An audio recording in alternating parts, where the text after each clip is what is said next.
there was a survey that came out about 6 years ago, and it was a national survey, and it listed Virginia Beach, where I'm from, as the third most conservative city in the country when you look at school divisions or cities over 250,000 person population. So it's a very conservative school district. Right now we have about 14 LEED schools. We have about 2 million square feet of LEED building space. We've been implementing this plan for the last 23 years of how do you develop this sustainable infrastructure, how do you integrate these practices throughout the school division, and then how do you educate the public about it. So we're recognized as one of the greenest school divisions in the country, but we come from a very conservative environment. So people are always curious as to how we do that. And so I look at sustainability as typically I say you're involved in guerrilla warfare. The guy who comes into an organization and they're the sustainable person, they're typically dropped into a hostile environment. They have limited resources. They're underfunded, and so they're working like this. So what they're doing is they're building allies. They're building a coalition of the willing. And then they're starting to develop small ops throughout their organization or whatever to implement these things. And so the reason I think that way is I come from a spec ops background. I was a Navy SEAL. I was a plank owner in SEAL Team 6, and that's the way I approach problems. It was very good at kind of teaching me how to be innovative, how to embrace risk, and then how you start to implement these plans and be creative and move forward. And so when I got out of the military, I went to school for architecture. And that kind of gave me another kind of piece of the puzzle right there. I got involved in the built environment. And then when I worked for an architecture firm in the mid to late 90s, we had a guy come into the office one day. He was wearing Birkenstocks. He had a ponytail. He was telling me every 10 minutes he was vegan. And I was like, okay, none of that registered with me.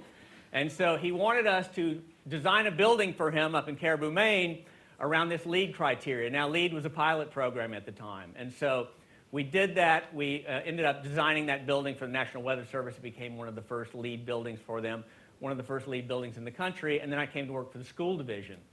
And when I came to work for the school division, they had been building prototype elementary schools, all around the city. And we talked about, hey, how about if we tweak it and see if we can get a LEED certification? Nobody knew what that was. None of the contractors. Nobody knew what that was back in 2001. We did that. And then that building went into design. It was Hermitage Elementary School. It became the first LEED certified elementary school in the state of Virginia. But about the time that building was ready to open, I got called back on active duty. And so I'm called back on active duty for about 16 months. And the name of these talks here is Spark. So it got me thinking about what was my spark. And so I think really that spark happened while I was on deployment. I was waiting to go out in the field. Typically we get inserted at 1 o'clock in the morning. I'm waiting to get inserted.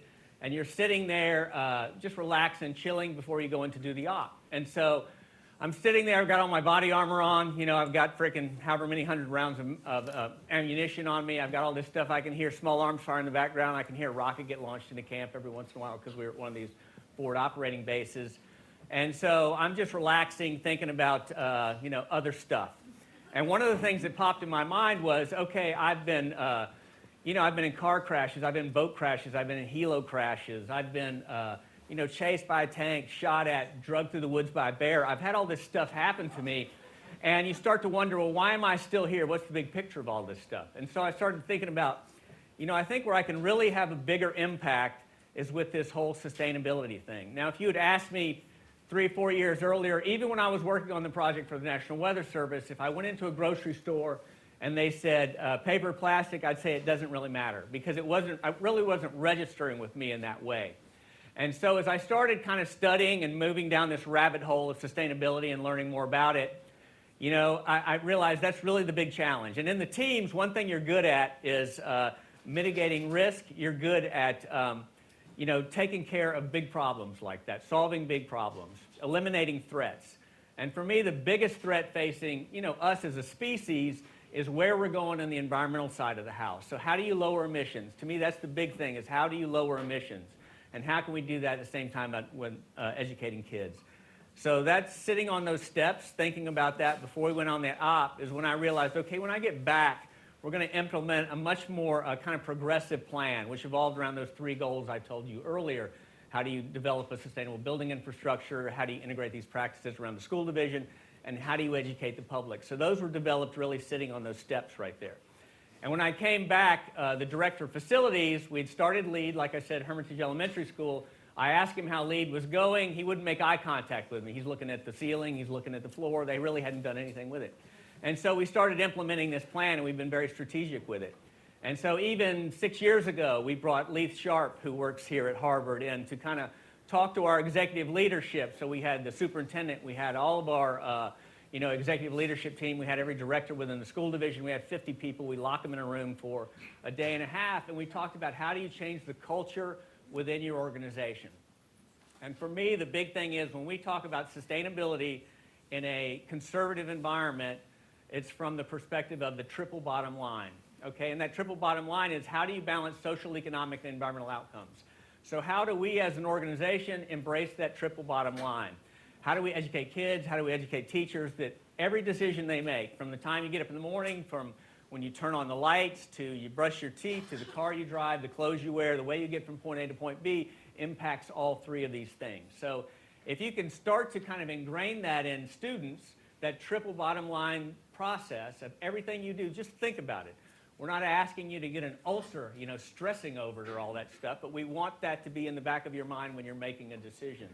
And for me, that allows us to have larger conversations around empathy, equity, inclusion, and all of that stuff. And the kind of brass ring in all of this for me is if you can start to educate people around empathy. I mean, if you look at the problems we have with our political system and all of the stuff around that, it really because no one takes that empathetic approach to problem solving. And so I think if we can kind of ingrain or educate folks around empathy and that triple bottom line, then we're gonna be in a much better situation down the road, and that's what I've got to do.